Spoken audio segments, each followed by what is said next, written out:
Okay.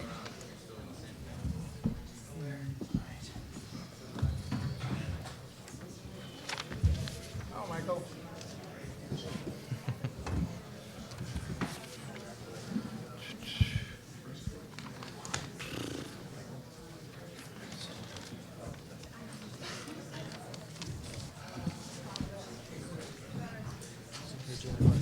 How do we know if this thing's working?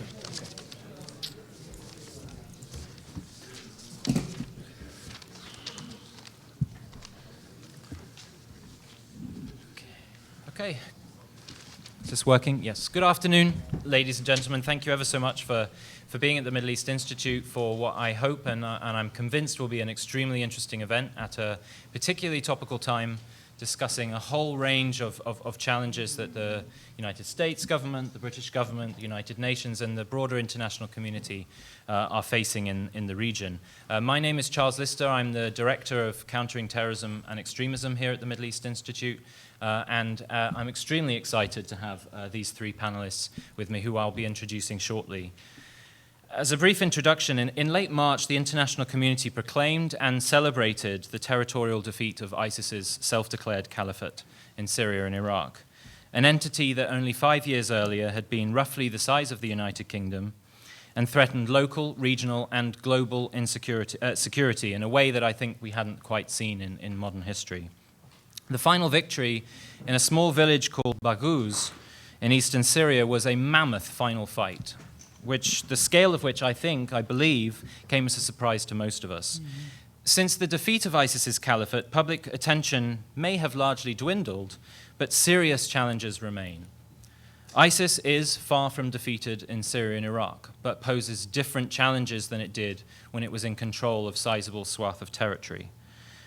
ISIS remains a global movement that appears to be continuing to expand internationally, but also within the Middle East and Africa.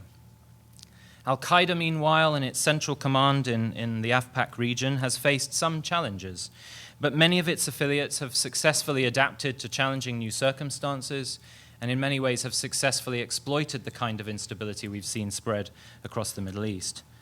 Some of those challenges, or some of those affiliates rather, one in Syria, Hayat Tahrir al-Sham, has presented us with, I think, novel new challenges, responses to which I don't think we've thoroughly discussed or defined yet, but perhaps we can come to that in this discussion. Just before, in the green room, we were discussing Al-Qaeda in the Islamic Maghreb in North Africa, which intriguingly has been calling on people in Algeria, where the organization has its original roots, to peacefully protest and not to resort to violence, another approach that we haven't necessarily seen from an international terrorist organization, but a response to which is extremely challenging for governments. In Afghanistan, we've seen the Taliban engage in political talks, both with the United States and with the Russian government. So those examples and many others give us the impression, at least, that we're facing some significant and intriguing challenges, not just on a battlefield, not just in the international criminal networks, but also with regards to serious political decisions that we need to be making. Counterterrorism, for right or wrong, has long exerted a significant influence over US and allied foreign policy in the Middle East. Despite the reorientation of national security strategy here in Washington, I personally find it hard to imagine that that influence is going to wane. So what does the future hold? Here to help us unpack the challenges and the policy responses of today and for the future are three excellent guests. To my immediate left is Ambassador James Jeffrey, who currently holds two significant hats in the US government as the US Special Envoy to the Coalition to Defeat ISIS and also as the US Special Envoy for Syria engagement. To my right is Jambert-Gray from the British Embassy, who effectively runs a large gamut of responsibilities, but for here runs the counterterrorism portion of the department in the embassy. And to my far left is Edmund Fitton-Brown, who is, forgive me, I haven't actually got it with me, but I always get your title, your very long title mixed up, but you're the coordinator for counterterrorism and specifically for Al-Qaeda, the Islamic State, and the Taliban. So to our three panelists, welcome. Thank you so much for taking the time to be here. The plan in terms of format is I'm going to ask each of our panelists, beginning with Ambassador Jeffrey, to speak for 5 to 10 minutes, give 5 to 10 minutes of opening remarks. I'll then follow up with some questions to the three of them, and then we'll open up to audience question and answers.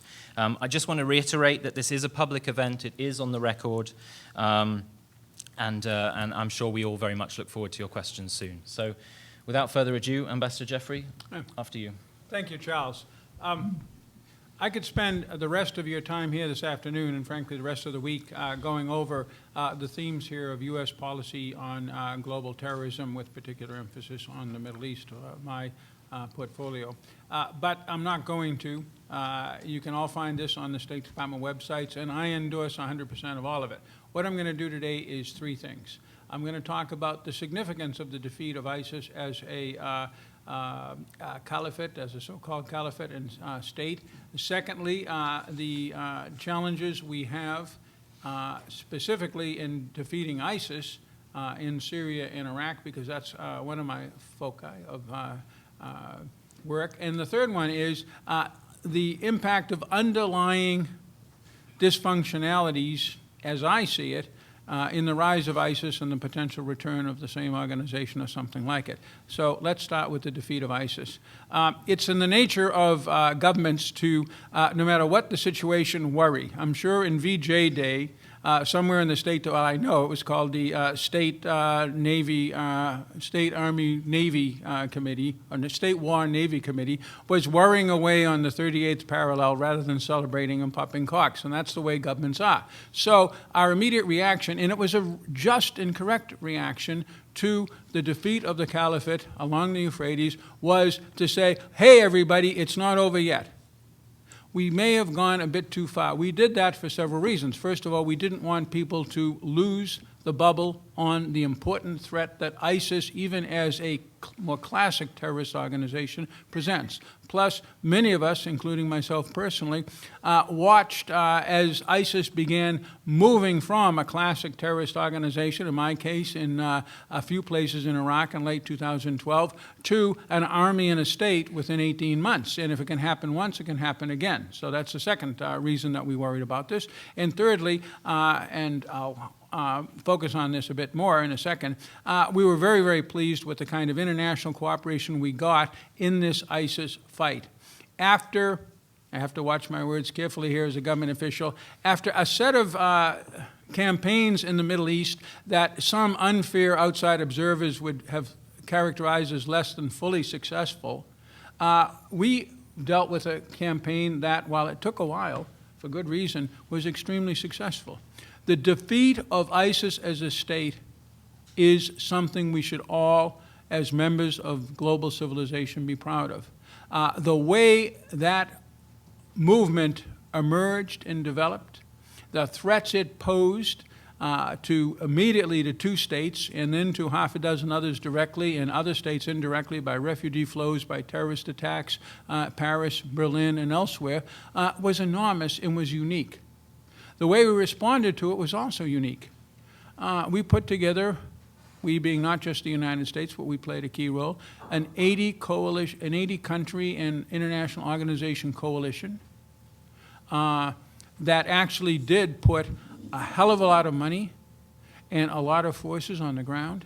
The biggest forces, of course, were those of the Syrians and the Iraqis who actually fought ISIS on the ground. The United States at times had well over 10,000 troops committed and a large fleet of aircraft, but other countries anteed up both on forces and on stabilization funding, humanitarian funding enormously. And this was an enormous effort. It was well organized, and as I said, it had a great deal of support.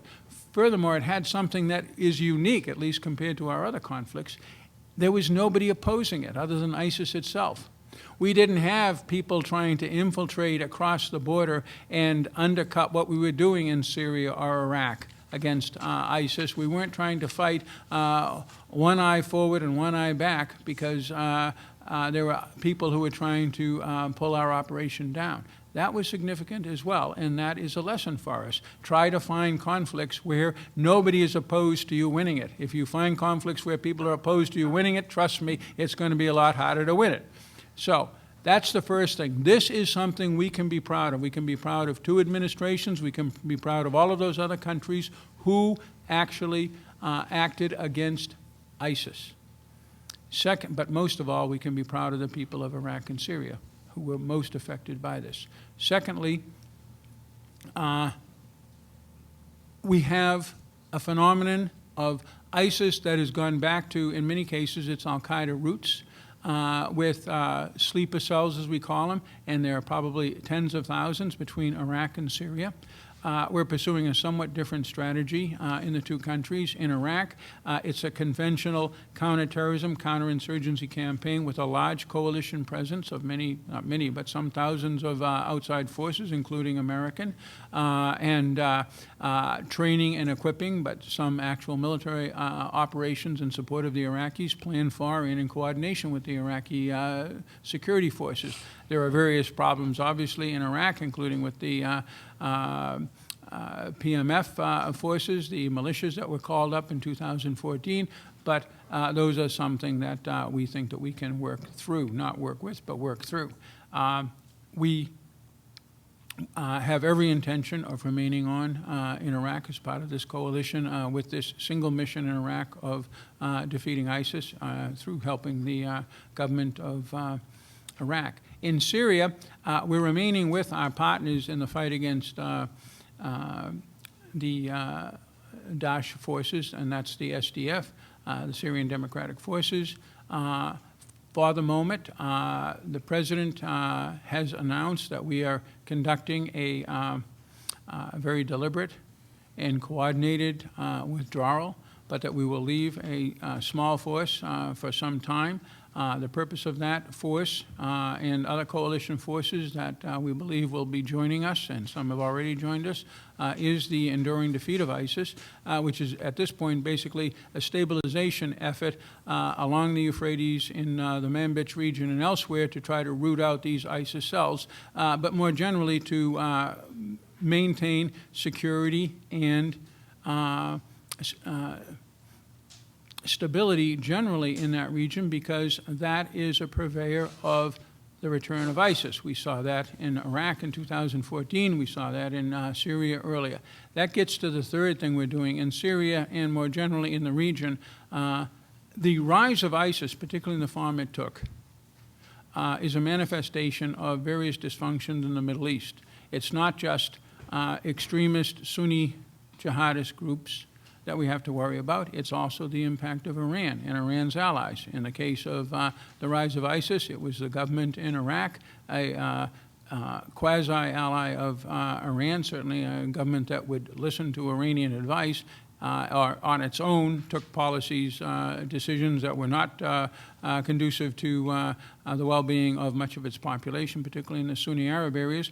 Likewise, in Damascus, we had the Assad regime, a very close ally of Iran's, that, again, with Iranian backing and to some degree advice, lashed out in a horrific way towards what was initially in 2011 a peaceful uprising of, or not even uprising, protest by its population, declaring everybody terrorists. It basically contributed directly or indirectly to the rise of the ISIS movement. Therefore, to deal with ISIS, it's not just a question of night raids on farmhouses. It's not just restoring electricity along the Euphrates, although all those things are important. It's dealing with the root, not sociological and other causes. I've done enough of that in my life to know it's not very easy or successful, but certainly dealing with the specific political causes, and that is the governance in Syria and the role of Iran. Therefore, the U.S. policy is on Syria is not simply, although it's very important, the enduring defeat of ISIS. It is also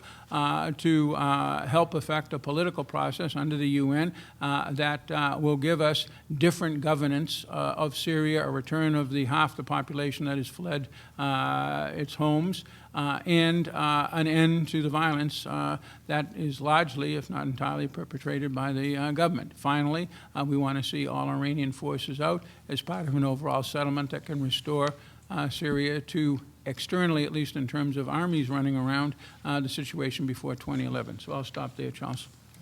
Excellent. Thank you so much, Ambassador. If I can pass on to Jessica to go second. This is working great. So thank you very much for inviting me to this panel, and especially with such esteemed colleagues. As I expected, Ambassador Jeffrey has set out the political context beautifully and stolen my best points, so I'm going to try not to repeat him too much, but want to give you the UK policy point of view, and I'm just going to touch on two areas, I guess a lot of airtime for us at least: foreign terrorist fighters and the enduring online threat that the groups in the Middle East pose to us and others. But I'm afraid my top line is unfortunately incredibly dull for all of you CT watchers and practitioners. The so-called caliphate may be gone, but ISIS, which we in the British government use the Arabic name Daesh, is not. But I actually think this point is worth repeating ad nauseum. We're now using phrases like Daesh 2.0 and Al-Qaeda 3.0, which, although it does sound like some sort of benign iPhone update, is actually a testament to their highly resilient and capable nature. They are going to be wholly capable of enduring significant pressure in the long term, and they are going to expand and rise again when the conditions improve. The UK faces a number of different and enduring terrorist threats, but it is still Daesh's ability to direct, enable and inspire attacks which represents the most significant terrorist threat globally. Thankfully, we have seen the number of attacks that have been inspired by the Syria conflict or Daesh propaganda to drop significantly in 2018 compared to 2017.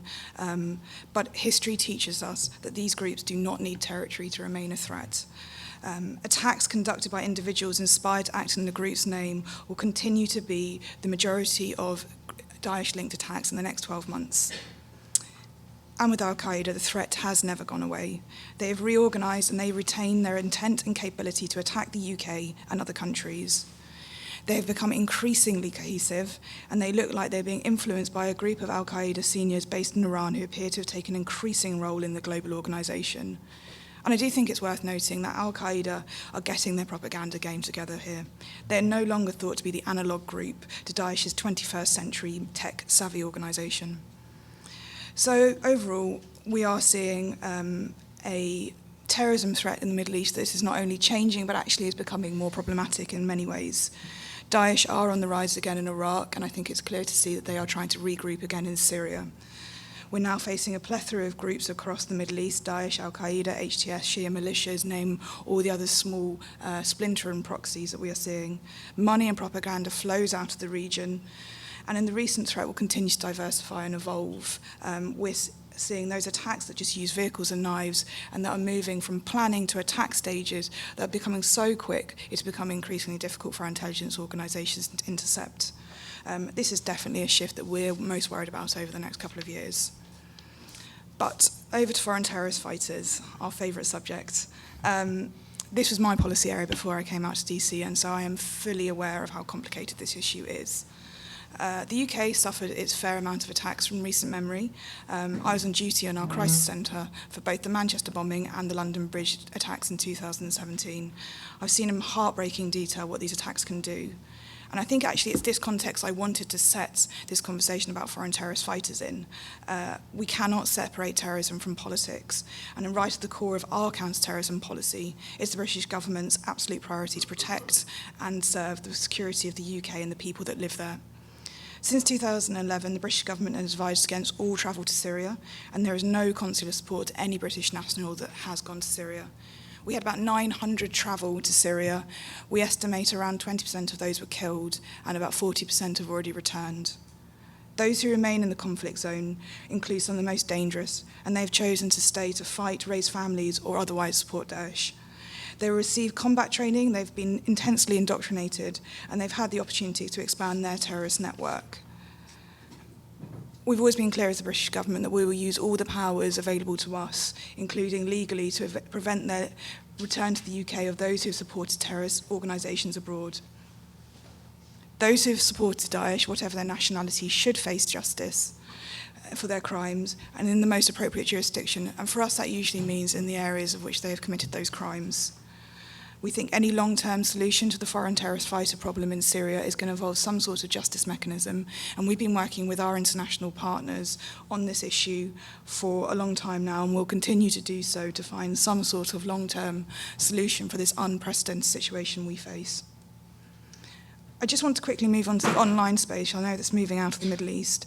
But Andrew Parker, the head of our domestic intelligence agency, MI5, recently said and released a statistic that the plots thwarted by the police and MI5 and our Western allies in 2018, 80% of them were conducted by people inspired by the ideology of Daesh, but who'd never actually been in contact with it in Syria or Iraq. Daesh is no longer focused on holding territory in the short term, but it's the holding of minds, and Baghdadi has been very clear that their online presence is essential to maintaining their supporter base. Despite attempts at shutting down access to online services, there are plenty of platforms, virtual and physical, that Daesh are using to disseminate material. We are working closely with the companies to tackle this threat online, and as a result, we've seen some excellent results. Facebook announced it has taken action on 9.4 million pieces of Daesh and Al-Qaeda content in just 1 quarter of 2018. Twitter announced that in December last year, that between January and June last year, it had closed down over 200,000 accounts for violations related to promotion of terrorism. But whilst the companies are doing more, and we are fully grateful for their support and cooperation in this matter, we think we need to do more. This is the next frontier. We are seeing inspired attacks being one of the biggest threats to our national security. We published something called a white paper, which is our policy paper before we publish draft legislation on online threats, which will set out measures to tackle online harms and set clear responsibilities for the tech companies to help us do this. We're working with industry and partners to do this. So just finally, my last point, clearly for an issue as complex as terrorism, there is never going to be one policy solution. It's going to demand a full spectrum approach, which is the term du jour for us in London at the moment. But my top line will be that countering Daesh in the long term will require mirroring a strategic patience, and that is most needed in the region. Victory can only come from slowly draining its resources, eliminating its ability to influence Sunni populations, and weakening the structures it uses to mobilise support. We cannot see the repeat of mistakes where we have allowed them to rise up time and time again when we have not laid on the intense pressure that we have done so successfully, as Ambassador Jeffrey laid out. There are also a number of local counterterrorism efforts that need to reflect the issues in hand locally. And then finally, as I said, it's actually the online space that we are fighting to stem the violence that's coming out of the region, affecting both those locally and for us over here in the West. Thanks. Thank you so much. That was very clear and somewhat scary, but thank you. Edmund, after you. Thank you, Charles, for the invitation to this event, and good afternoon. I should explain first my background, how I come to be speaking on this subject. I'm a former UK Foreign Service Arabist, and my last job with the UK government was as the ambassador for Yemen up until just over 2 years ago. I then joined the United Nations, and I'm now the coordinator for the Analytical Support and Sanctions Monitoring Team, that's the long title that Charles couldn't remember, which works on ISIL, Al-Qaeda, and the Taliban, as he so rightly said. The team supports the so-called 1267 and 1988 committees, 1267 for ISIL and Al-Qaeda, 1988 for the Taliban, by liaising with member states to assess the global threat from ISIL and Al-Qaeda. And our reports, some of our reports are published online. We also collect information on sanctioned individuals, groups, and entities to keep the lists accurate, relevant, effective, and current. We're mandated to consult in confidence with member states' intelligence and security services, and that distinguishes us from other UN entities. Thus, we offer a small but significant niche capability to the UN's overall counterterrorism efforts. We also use this access to organize closed regional conferences, fostering international CT cooperation at the regional and sub-regional level. So that by way of what we are, what I represent, and then on the threat assessment, again, I'll try not to duplicate as far as possible, and perhaps leave scope for questions to direct to the most interesting areas. I mean, obviously, as we've said, the military defeat of ISIL and the fall of Baghouz in March was a sort of a watershed moment, produced an unexpectedly large number of refugees as well, and movement of fighters. And with the population of the Al-Hawl camp exploding, member states, I think, from our consultations, seem for the first time to grasp the urgency of the security but also the humanitarian challenge that exists in that part of the world. But of course, the finding solutions to those challenges is the real trick. The situation in the northwest of Syria, of course, is also unstable and dangerous, particularly at the present moment. And then in areas where the Syrian government has re-established control, there is unrepaired damage, alienation, and only an uneasy peace in many places. In Iraq, of course, there are acute problems of overcrowded detention facilities, an overloaded judicial system, internally displaced persons, intercommunal tensions, and a severe reconstruction challenge. And then, of course, worth noting the impact of the crisis on Turkey and the presence in Turkey of 3.6 million Syrian refugees. What we're seeing since Baghouz, I mean, it was taking shape before Baghouz, but it's very visible now, is that the ISIL covert network in Syria is now being established at the provincial level, a mirror image of what we've been seeing happening in Iraq since about 2017. ISIL has clearly moved into a new sort of phase of adaptation, consolidation, seeking to create the conditions for an eventual resurgence. And now that it's no longer focused on defending territory, there's already been an increase in security incidents in some of the government-controlled areas in Syria. Of course, for Damascus, Idlib is the most pressing issue, and there the current Syrian military escalation has displaced a large number of civilians. I've had Idlib described to me as the world's largest dumping ground for foreign terrorist fighters, which is quite a soundbite, and I don't know if it's technically accurate, but it's indicative of a serious problem that exists there. ISIL may exploit any refugee crisis that escalates in that area in order to move their fighters into Turkey under the cover of movement of people. And of course, you'll have noted that Abu Bakr al-Baghdadi in his recent communication rather casually referred to a Turkey province, and I think these are quite troubling combination of circumstances. The key challenge now, I think, is for the authorities in Damascus and Baghdad to rise to the challenge of providing inclusive government to alienated Sunni communities. With oil wealth, control of most of the ground, bitter experience, Iraq is probably better placed to succeed in this, but it's still not doing well enough. And the situation in Syria, including the issue of control in the northeast, looks much more difficult and less promising. So an eventual ISIL resurgence in the former area of the so-called caliphate, I'm afraid, cannot be ruled out. Moving a little bit more to a sort of slightly more global focus, in contrast with the intense ISIL activity in the area of activities of its core and its various branches, so Iraq and Syria, Afghanistan, the Lake Chad Basin, southern Philippines, and then several others. It's important to remember that ISIL-directed international attacks are still massively down on what they were in 2015 to 2016. And I think the point was made earlier about, it's important to recognize good news when there is good news. And also the level of ISIL-facilitated and inspired attacks is also lower than it was. But we can't be complacent about this. It may not change imminently, but sooner or later it will. Once its survival is assured, ISIL will reinvest in its external operations capability. And such an investment by ISIL, or indeed parallel developments related to Al-Qaeda, they may take place in unexpected locations.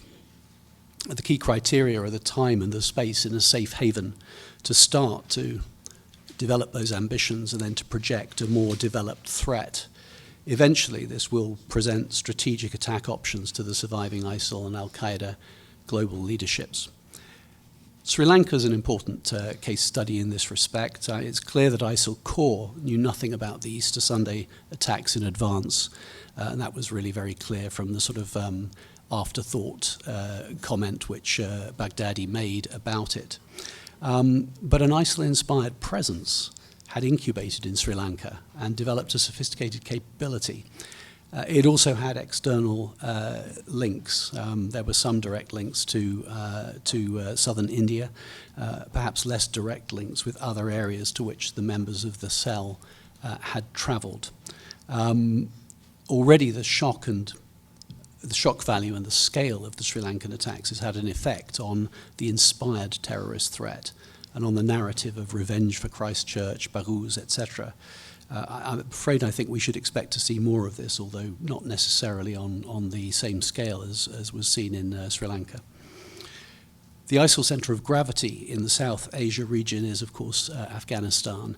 The 1267 committee recently listed IS Khorasan province, or ISIL-K, as a separately sanctioned entity.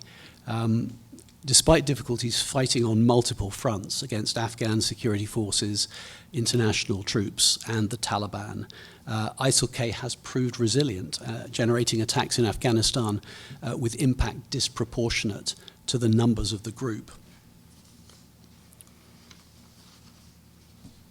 That said, ISIL-K has had a difficult 12 months, starting with the eradication of its presence in the north in the Jowzjan province. Member states' estimates of how many fighters and activists it has vary widely, but our current estimate is broadly in the range of 2,500 to 4,000. Afghanistan is considered a likely arena where ISIL might develop, invest in an external operational capability. Al-Qaeda, many Al-Qaeda and Taliban-aligned extremist groups are present in Afghanistan. Central Asian republics worry about potential cross-border threat from these groups as well as from ISIL.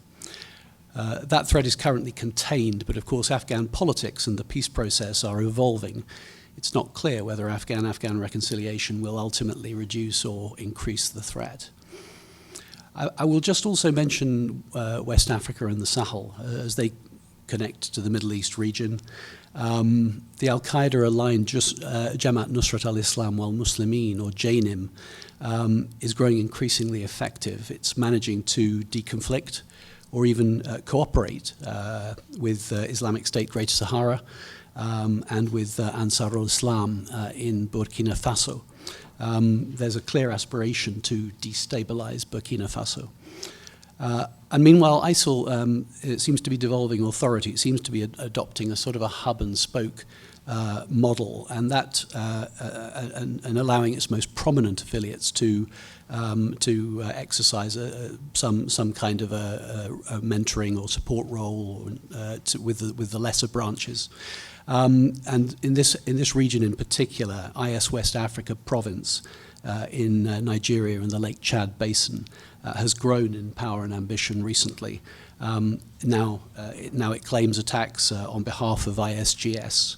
And we see ink spots of extremism in Mali, Nigeria, starting to join up with each other. And certainly we've been flagging for some time that an area of contiguous instability is emerging, which also potentially threatens the stability of the Atlantic littoral states in that area.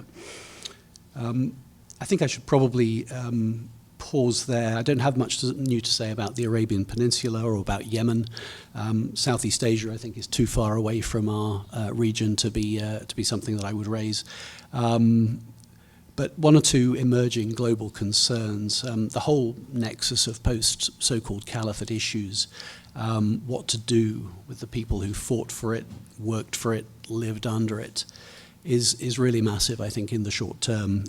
It's been brought into sharp relief post-Baghuz, but of course it's also huge beyond the short term. The numbers are so large. Returning and relocating foreign terrorist fighters, dependents, detainees, undocumented children. We face short, medium, and long-term risks if we get this wrong in any respect. And I think it's rightly described as a generational challenge. I'm reminded that one Indonesian foreign terrorist fighter who was killed not long ago in Syria was 4 years old when his father took part in the Bali bombing. And we must remember this. You know, this is not for this year, it's not for the next 5 years. This will be with us in 20 years and 30 years. The release of extremist prisoners, I think, is a growing challenge, and especially in Western countries, and it intersects with the issue of radicalization in prisons, and also potentially then intersects with people coming back from conflict zones. How many countries in the world have got the kind of resources that are needed to manage the kind of detention facilities and rehabilitation facilities which are really needed to deal with these issues and to prevent contagion and radicalization or re-radicalization. And then finally, the whole point about ISIL 2.0, ISIL Al-Qaeda 2.0, I had 3.0, or an as yet unknown brand. I mean, ISIL fighters may join Al-Qaeda franchises, jihadi nationalism may grow, new coalitions or mutations may emerge. So we may see a new brand appearing. I think the one thing that we can say is that the underlying factors which gave rise to ISIL have not been solved, and that would suggest that the kind of phenomenon of this type of terrorism which we're speaking about today is likely to recur. I'll stop there. Thank you. Excellent. Thank you so much. I think that was 3 presentations that were very complementary but covered completely, almost completely separate ground, which was fantastic, and I would like to say by design. But largely the doing of you 3. Ambassador, I wondered if I could ask you 1.5 questions to go with. The first one, I don't want to take the words out of some of the journalists' mouths in this room, but I think the big question for me is whether or not you are in a position to give us a bit more clarity on the timeline of U.S. strategy in Syria vis-a-vis ISIS. If you're able to clarify some of the leaks that we've been hearing in the media over the last several months about troop numbers over a certain timeline going down, and what that eventual number will be. Is START, the civilian stabilization mission, going to be sort of back on the ground and reactivated? So that was the main question. The second one, just because Edmund raised it just at the end, is this issue of ISIS releases, and it's something I've been looking at quite closely from Deir ez-Zor in eastern Syria. And there's been a flaring up of tensions, I would say, between some of the Arab tribes and the SDF as an institutional structure about the issue of letting go low-level, kind of locally co-opted ISIS members for the sake of tribal fraternity, which I think is how it's being termed. And as far as I've been able to count, hundreds of these men have been released over the last 6 weeks or so. I just wondered if is that something that the US is aware of, involved in, concerned about? If you can comment a little bit on that would be much appreciated. Sure. First of all, there is no timeline for the defeat, or for the enduring defeat of ISIS in the Northeast, in part because just like defeating terrorist cells in other countries, it's an ongoing thing, and there's always the risk that these cells will reemerge or come back. It takes, even in a country as different from, say, Iraq or Syria as Germany, it took 4 decades to declare that the relatively small Baader Meinhof Rote Armee Fraktion terrorist movement was over. They continued attacking for decade after decade, even after communism had ended, and they were basically a communist movement. So that's the kind of problem you have with terrorists anywhere, let alone in an area that has as many problems as Syria and Iraq. So there is no timeline either in Syria or in Iraq, but there are measurements of success. The more, first of all, local security forces are effective in reducing the number of attacks. And of course, while it isn't a perfect statistic, you keep very close tabs on the nature and number of attacks in any region. And secondly, the more the overall political climate, and that gets to the bigger picture of Syria, appears to be conducive to reconciliation, people continuing on their way without a authoritarian or totalitarian government arbitrarily wreaking violence on its own population, the more you can assume that the local security forces will be able to deal with the the tendencies that will always be there of some people to turn to radical extremist ideologies. In terms of the number of forces and how long they're going to be there, I have no information for you. First of all, we're still working out some of the questions, such as the number and kind of coalition forces that will be with us in northeast Syria. I'm sure we'll have a good, strong number, but we don't know the details. Secondly, much depends on the situation with ISIS and the larger situation in Syria. Again, a Syria that is moving away from the horrors of the last 10 years, the conflicts and such, that embraces the political process laid out in UN Security Council Resolution 2254, is a better vehicle and platform for our local counterterrorism, counterinsurgency operations than the horrific Syria that we've been experiencing since 2011.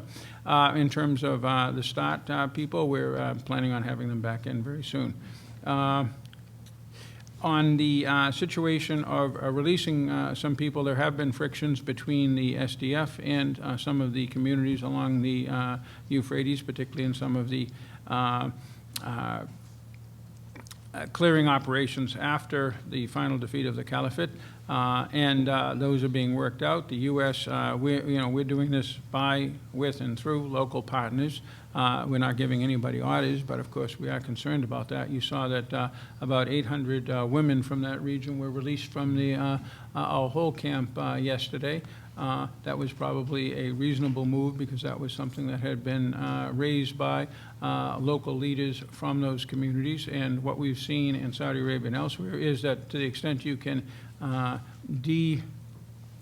radicalize individuals, it's best done in their own communities and families and other things. So people are giving this a try, and I think it's a good thing.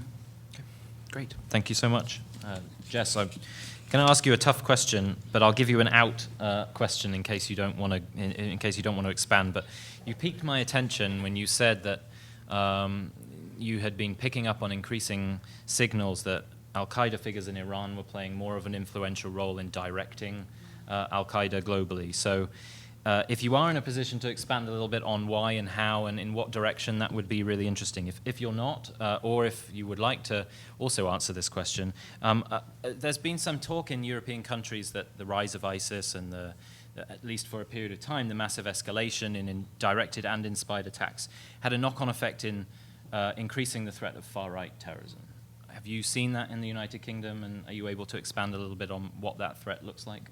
Yeah. So I saw you furiously writing Al-Qaeda when I spoke about it, and you're right, I can't really talk about it. It's unfortunately something that we are watching and trying to understand. I think Edmund alluded to, we are just still trying to get a better picture of Al-Qaeda. It is always on our radar. We're always talking to partners. If we think Daesh now in the long-term game, Al-Qaeda taught the world strategic patience and what that looks like, and I think that is something we're always going to be worried about. And any movement towards coalescing or becoming, as I said, better with an online presence is incredibly worrying because they are a hugely capable group, as we know, able to instigate horrific levels of violence. Moving on to right-wing terrorism, yes, this is something that the British government takes very seriously. We have seen the rise of far-right groups and attacks and violence. We listed National Action, the first group in the UK, as a far-right, designated them as a terrorist organisation.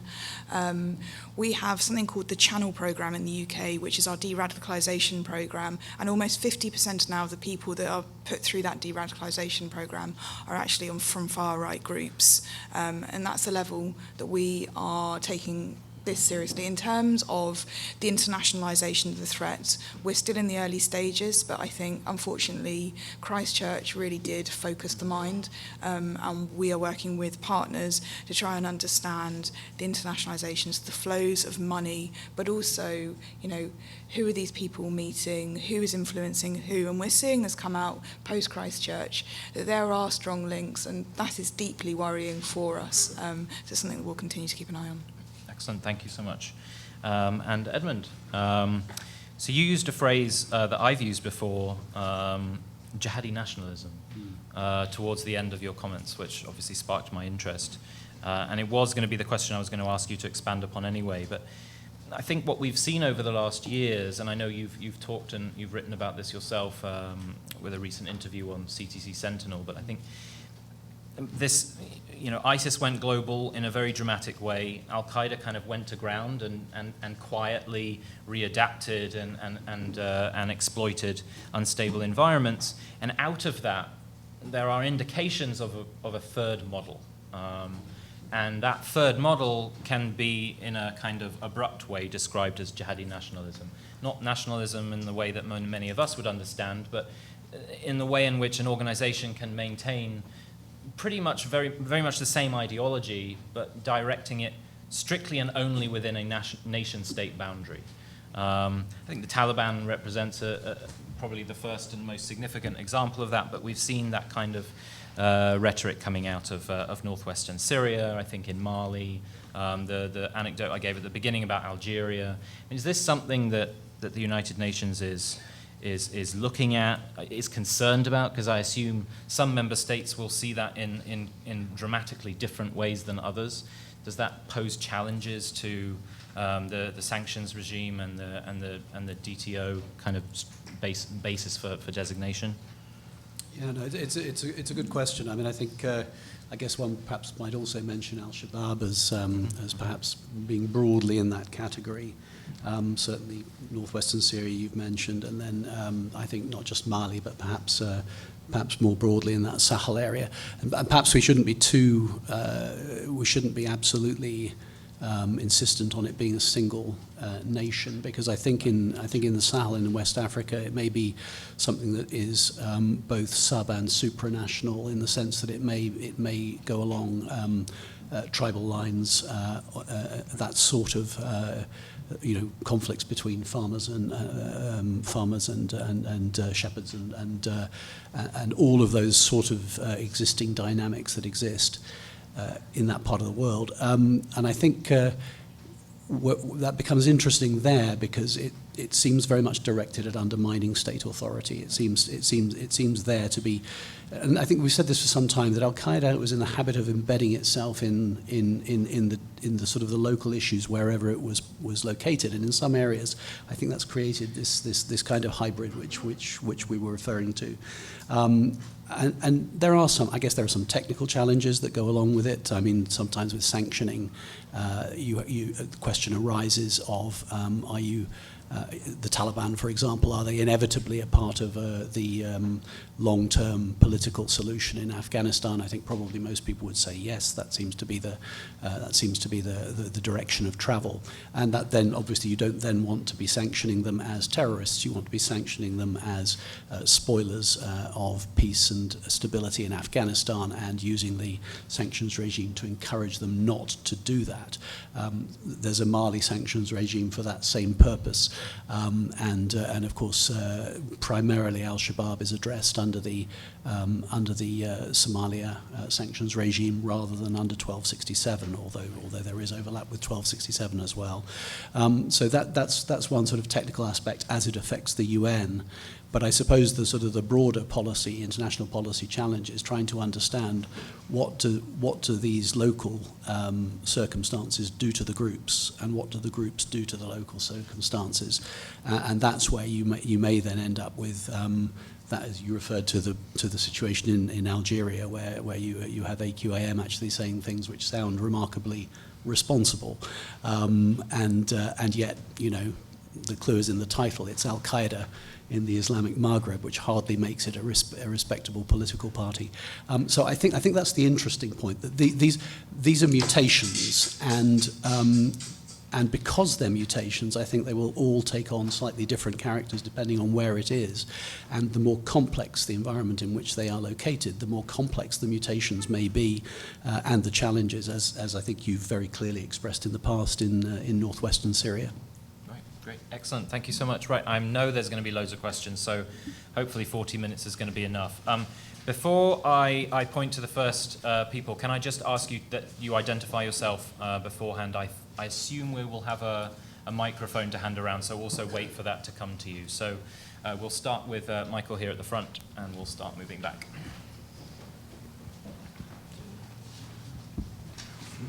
Michael Gordon, Wall Street Journal.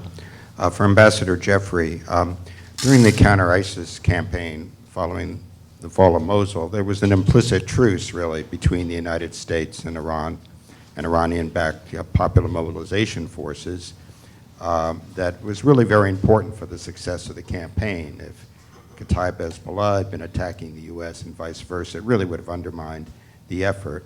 My question for you is, does this truce still hold? Have you made efforts diplomatically, perhaps through third parties, to reinforce it so that you can carry on your efforts against ISIS? Were the mortars or rocket shells that landed with no great accuracy in the IZ a few weeks ago an Iran-directed effort, or something by a renegade militia, or do we simply not know? Generally, how can you prevent the rising tensions with Iran from interfering with the counter-ISIS campaign, especially given that your objective is to see Iranian forces leave Syria? Yeah. First of all, I would be careful in saying that what is happening now in Iraq is a truce, because that implies agreements, signatures on papers and such. The purpose of the U.S. and other coalition forces in Iraq is to assist the Iraqi government in the enduring defeat of ISIS. They have no other purpose and are conducting no other mission other than basic logistics and self-defense. They have been not subject to any significant number of attacks by these militias or other elements. We have seen very compelling intelligence that certain of these militias with close ties to Iran certainly receive what we would call in the military warning orders to perhaps carry out operations against U.S. and other installations and activities. As you saw, Mike Pompeo, on an almost emergency basis, traveled to Baghdad to make it clear to the Iraqi government that this is the Iraqi government's responsibility to protect those people that the Iraqi government has asked to come to Iraq and help Iraq defend itself, and we expect the Iraqi government to continue doing that. It's the Iraqi government's job to ensure that nobody's shooting at Americans or anybody else in the coalition, and we hold them to that. I think that our focus, as I said, on Iraq is the defeat of ISIS. We're not happy with the situation with some of these PMS because they are showing signs of being not state within a state so far, but certainly, as with Hezbollah in Lebanon, a military organization whose loyalties are not to the central government, and that's of great concern to us, and we've made that very clear. That's a separate issue than going after us. If they go after us, as Secretary Pompeo said recently, we will respond forcefully. And do you really know who was behind the mortar or rocket fire at the IC? We're looking into that. Okay, we'll take this lady here in the third row, and I'll take another one after that, you on the side. Hi, my name is Miriam. My question is to Ambassador Jeffrey. Regarding countering terrorism in Syria, is there a possibility where the coalition will work with the Assad regime, especially that we noticed a change in the language of the U.S. government towards the Assad regime from Assad must go to, let's say, less aggressive language towards Bashar al-Assad? Will that lead to maybe cooperation in countering terrorism in Syria in the future? And if not, will that be because of their violation of international humanitarian law or the fact that they are close allies with Iran and Russia? And if I don't mind, I have another question regarding Libya. What is the coalition's position from ISIS affiliated groups in Libya, and what is your position on the General Haftar's claimed war against terrorism in the country, and will we see support for Haftar in Libya? So that is the main question. If I can ask you to hold fire, we'll take one more question just to make sure we can get in as many as possible. Mm-hmm. And this gentleman here, sorry. Thank you very much. I'm Kal Khadr from Kurdistan 24. I have two questions for the Mr. Ambassador. First one is that it looks like Turkey will buy the S-400, and that will cause a problem with the U.S. and draw Turkey closer to Russia. If that happens, does it really make sense to go to such an effort to accommodate Turkey in Syria? And my second question will be, what kind of commitments the United States policy requires from the Kurdish political leaderships in Syria, just to prevent at least or reduce this politically complicated equation within the conflicts with Turkey? Thank you very much. Great. I can answer much of that by saying I'm not going to answer it. I'm not going to say anything about Libya, and I'm not going to say anything about the S-400. Two things I will. On Assad, neither I nor essentially anybody now in the U.S. government sees Assad as a positive factor either in any governance question related to Syria or specifically the fight against ISIS. If you will look at the pathetic, piss-poor performance of his own troops, think of Palmyra, for example, against ISIS, I rest my case, let alone the political impact of Assad on the Sunni Arab population. That is the core reason why we had the ISIS that we had to deal with up until a few months ago.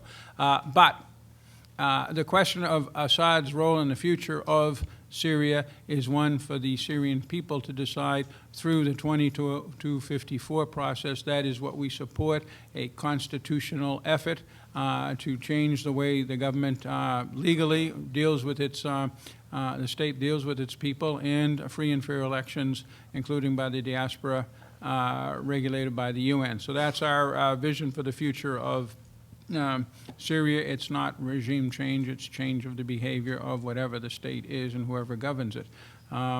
In terms of northeast Syria, we believe Turkey has legitimate, as President Trump made clear, legitimate security concerns in northeast Syria. We understand them. We know the history of all of the groups and all of the countries involved in northeast Syria about almost as well as the people who live there, and they know it very, very well, and you know it very well.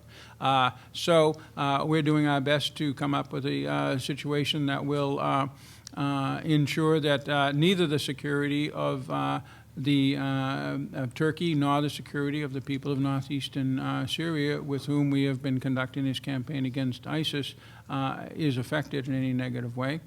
In terms of commitments and such, we certainly have a commitment by the people that we have armed and trained that they will not use these weapons against anybody other than ISIS. Excellent. Two more questions. Let's go the gentleman here on the third row. We'll go to you next. Thank you. My name is Sarab Azad. I'm with Foreign Policy. And Ambassador, correct me if I'm wrong, but in the beginning you mentioned that a key aspect of U.S. policy towards Syria is developing good governance by building strong political institutions. And I'm assuming that will probably happen through negotiations with an international body like the United Nations. However, this daunting task seems much more difficult than anticipated since since Syria and President Bashar al-Assad will come in from a position of power in these negotiations with the backing of Russia and Iran.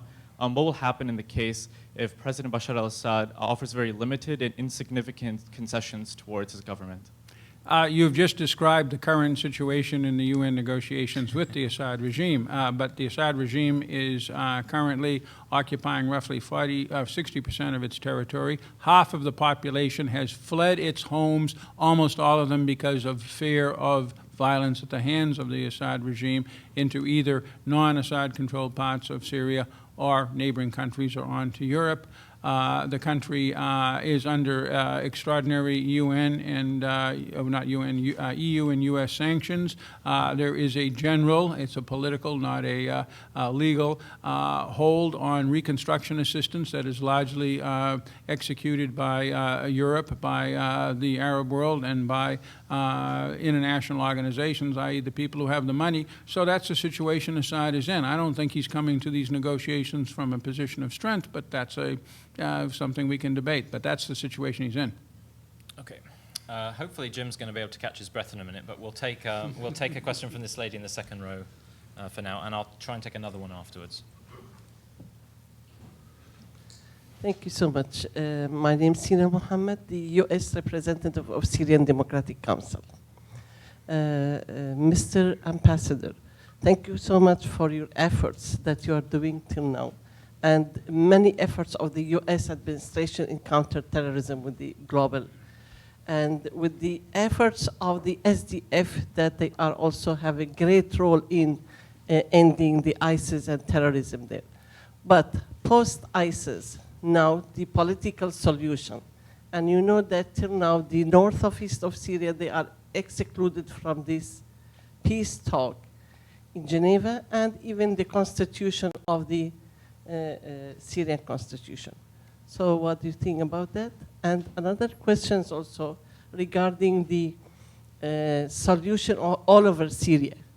Do you think it will be possible without the solution for the Afrin, which is the city occupied by Turkey and some mercenaries affiliated with it? How could it happen? Still, the Afrin is under the occupation with the many human rights violations undergoing till now. It's going on in Afrin. Thank you so much. Okay, thank you so much. Another hand, we'll go at the back. The gentleman right at the back. Hi, thank you. My name is Zachary, and this question is posed for Jessica. You mentioned that much of the fight against ISIS and other terrorist organizations will take place online, and I'm hoping that you can elaborate more on what that fight looks like and the challenges posed in that space. Thank you. Okay. Do you want to go first? Give the ambassador a break. So online, yes. For us, it's very much around trying to work out what a future responsibility of those companies that operate online will look like and their relationship with the government. So frankly, we're talking about a regulatory framework in the UK. That's going to consist of a number of issues. There is going to be a duty of care for big tech companies that they will have to sign up, and that we hope that they will sign up, that they will then start shifting their behaviour as one from, as we've seen at the moment, self-regulation to a standardised model that customers online can expect to receive from their interactions online. But also we'll be moving into potentially an area where we'll be penalising those companies that don't do that. This is not about taking content down bit by bit. It is actually around building in protections for people to be able to use the space safely online. We're trying to work at the moment with international partners because we recognise this is not just the fight for one country to take forward, and there are many partners. We're talking to the Australians, we're talking to the French and other European nations about what's looked like, and we're talking to the Americans as well, and also all the big tech companies. As I said, Christchurch has really sharpened minds on what exactly is going to be needed. This is another point I think is worth mentioning, is that we want companies to build this into the frameworks and their platforms in a way that doesn't stifle. We are not looking to stifle innovation. In fact, there's going to be a duty to innovate to try and deal with these issues so that we can support the small and medium-sized enterprises. Great. Thank you so much. Jim? I think it was to you. So there was the questions were on the SDC's role in, or lack of a role in Geneva and the Constitutional Commission process. Oh, silly me, I thought that it was, we have a representative of the UN here, that would be directed at the UN. And I think that question should be directed to the UN, how's that? Not to the monitoring team. Yeah, right, exactly. Thank you. Okay, we'll go to this gentleman here in the second row for now.